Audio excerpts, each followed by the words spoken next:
Magandang araw po sa ating lahat. Pagpalain tayo ng Diyos sa ating pong pagpapatuloy ng ating serye sa buhay Kristiyano.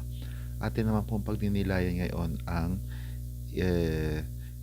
unang bahagi ng ika-14 na talata ng ika-5 kabanata ng unang sulat ni San Pablo sa mga taga-Tesalonica, na kung saan nasusulat, ito po ay galing sa Magandang Balita, Biblia: mga kapatid, ipinapakiusap din namin na inyong pagsabihan ang mga tamad.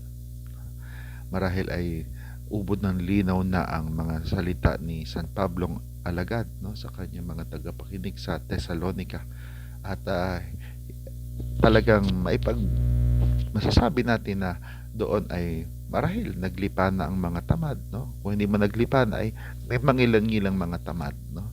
At alam natin na hindi lang noon kundi ngayon, no, may mga taong mahirap i-motivate, no, na gumawa, magbanat ng buto, no?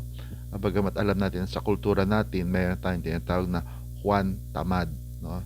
Yung parang naging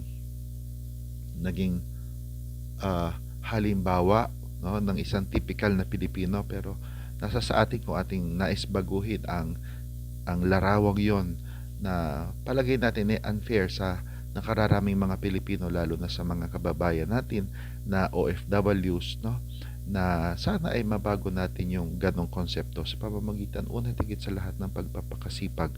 Una sa ating mga tungkulin, no, siyempre una't lahat tungkulin sa Diyos, at ganoon din tungkulin sa ating kapwa, tungkulin sa ating simbahan, no, tungkulin sa lipunan, kung paano tayo gumawa, kung paano tayo magtrabaho, kung paano tayo magpunyagi, kung paano tayo mamuhay. Huwag din maging tamad sa pag-ibig at sa lahat ng bagay na makapagdadala sa atin patungo sa Diyos. Pagpalain tayo.